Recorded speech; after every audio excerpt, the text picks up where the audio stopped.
Autumn stepped out and froze. Navajo warriors surrounded her, weapons drawn, faces painted in silence. Caleb sat among them, wounded but distant. Then the elder spoke. "You chose him. That choice has a price." What happened next will shake everything she thought she knew. But first, let's go back. The river whispered low beneath the cottonwoods, a silver ribbon winding through bone-dry canyon earth. Autumn haze stood over the injured man, the breath caught in her throat like a snare. The blood on his shoulder had dried in jagged, rust-colored streaks, flaked now with dust, but fresh seepage glistened near the edge of her makeshift bandage. His skin, darkened by sun and battle, had a sheen of fevered sweat, his chest rising shallow and erratic. She had never touched a Navajo before. Not truly. Not without gloves of suspicion, of warning stories, of the polite distance she was taught to keep. And yet here she was, barefoot now, stockings torn, pressing the last of her boiled water to cleanse a wound no white doctor would dare treat. Her hands shook, not from fear of him anymore, but of what she'd crossed by helping. There were lines, cultural, historical, tribal, and she'd stepped over them with no map, no compass, just the ragged instincts of a woman who saw pain and could not walk away from it. The wound was deep but not fatal. She had to believe that. She'd packed it with moss and pine ash, the way her grandmother once taught her, though she'd never imagined she'd be using the trick on a man who might have been hunted by her neighbors just a week prior, or yesterday. The knife at his belt had fallen loose when she rolled him. It was beautiful, bone-handled, carved with patterns she did not recognize.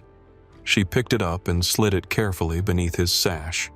Not hers to take, not hers to touch longer than she must. He groaned again, lashes fluttering, but he didn't reach for the knife. Instead, he blinked at her, not in fear, not in gratitude, just the wary, burning gaze of a man caught between this world and another. She leaned closer, shadow casting over his face. "Caleb," he rasped. It hit her harder than she expected. This name, not a tribal title, not some ghostly myth, just Caleb. It grounded him, gave him dimension. "Caleb," she repeated softly, feeling it settle into the dirt like a seed. She tucked her shawl around his shoulders as the wind shifted. Dusk fell like a held breath, and the canyon narrowed in silence. The fear she'd known that morning had transformed, not into safety, not yet, but into a fragile awareness. Not everything she'd been taught was truth, and not every truth would protect her from what came next.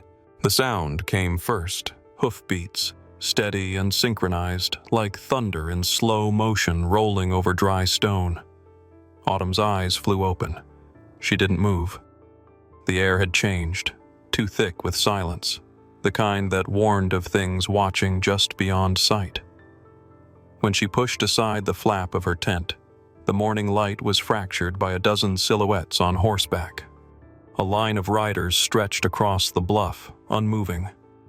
Men cloaked in dust and war paint, the colors earthy and sun-faded, symbols drawn in lines she couldn't interpret. Faces were stone, eyes sharp. No war cries, no raised weapons, just the stillness of something far more dangerous. Deliberation. Autumn's heart slammed against her ribs. She looked for him. Caleb. He was there, seated tall, though one arm was bound close to his side, her cloth visible beneath the wrap. He looked down at her, not with recognition or comfort, but with the impossible weight of a man caught in a rift he didn't create. A single horse moved. The man who dismounted was older, skin like creased leather, silver braids hanging to his chest. He walked with precision, not aggression. When he stopped 10 paces from her, his voice cut through the space between them. "You trespassed. You touched what was not yours." Autumn swallowed. "I saved him." The man's eyes narrowed. "You made a choice," he said, not shouting, not cruel, only cold. "One you do not understand." The accusation didn't come with rage, but with conviction. It wasn't personal to him.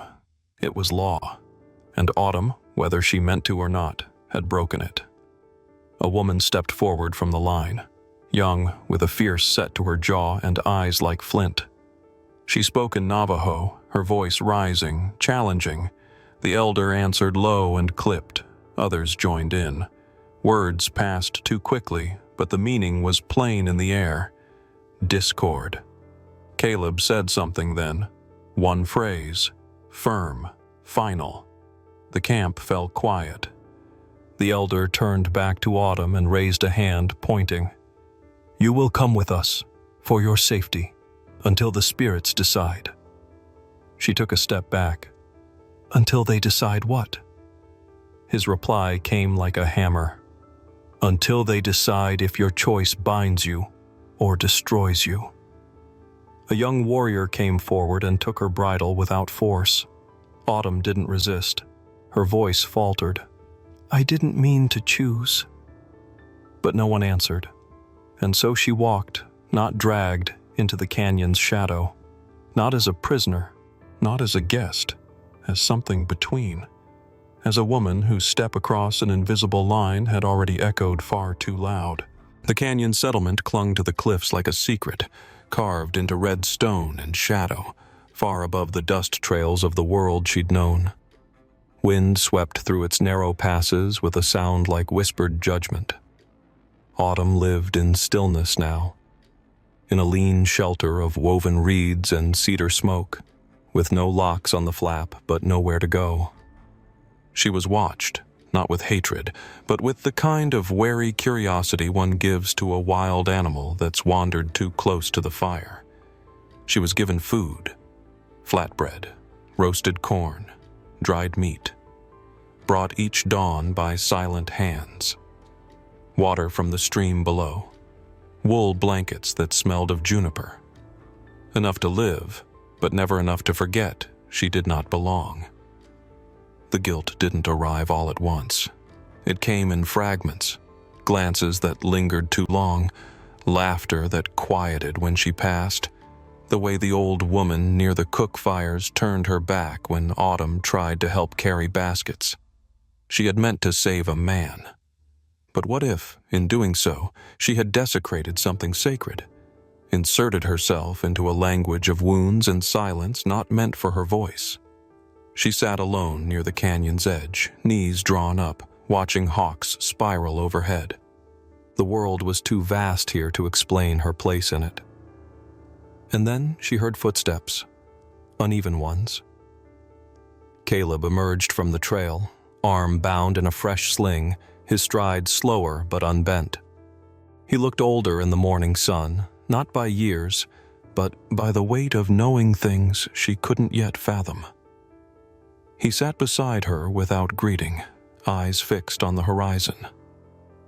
"You shouldn't have helped me," he said. She didn't flinch. "I know." A long silence. Then quieter. "But I'm glad you did." The words cracked something in her, not relief, something more complex, like being forgiven for a sin she didn't realize she'd committed. Over the days that followed, the silence softened. He told her, bit by bit, of how he'd crossed army lines to warn a peaceful Ute band of an approaching militia raid, how he'd been shot while running, not for attacking, but for warning others of danger. He told her that survival had a cost, and sometimes the cost was being misunderstood. She told him about books. He taught her the Navajo word for sun, Shadia. She taught him how to read canyon in English, tracing the letters in the dirt. Their conversations were halting, but not hesitant. Trust came slowly, like morning light creeping over cliff walls. One night, when distant drums echoed from the far ridge and her hands trembled from a fear she couldn't name, Caleb reached out and steadied them. "The spirits watch," he murmured, "but they are not always angry."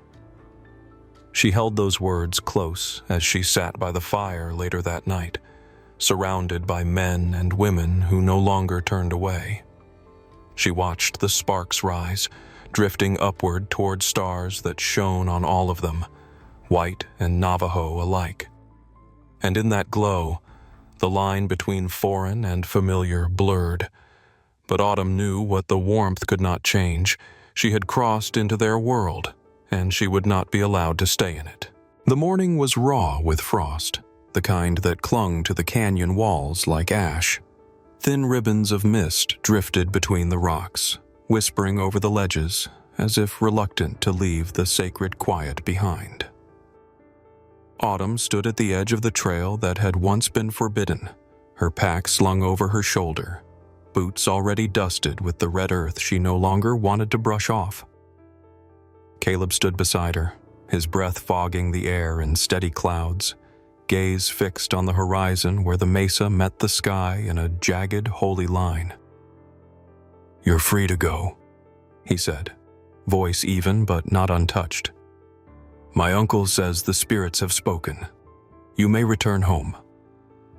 The words struck like a bell, low, final, reverberating beneath her ribs. Return home. The phrase felt foreign in her ears. The canyon no longer held her like a question, only like a memory. She looked at him. "And what about you?" Caleb's eyes never left the far ridgeline. "I will stay." A silence opened between them, not awkward, not uncertain, but deep, sacred. The kind born of knowing something had passed between two people that language could not fully hold. Then he reached into his coat and drew out a length of leather cord. Bound to it was a smooth river stone, carved with symbols she didn't recognize but felt rather than read. Her fingers closed around the token, cool and heavy like truth. She didn't speak for a moment. Then, "Thank you." But he shook his head, not in dismissal but in gentle refusal. "No," Caleb said. "Thank you for choosing to see more than what you were taught to fear." When she left, she didn't look back. Not because it didn't ache, but because it did. Back in Flagstaff, everything was as it had been, but muted. The rustle of hymnals at church, the children's laughter in the schoolyard, the way neighbors glanced from behind curtains when she passed. Their world had remained small, but hers had stretched, wide as the canyons, wild as the silence she'd learned to sit within. When asked where she had gone, she never gave details. Only, "I went somewhere I thought I wasn't supposed to go, and I found something worth carrying with me." And when her students asked what courage meant, she didn't speak of soldiers or presidents. She told them about a man named Caleb and a river that changed everything.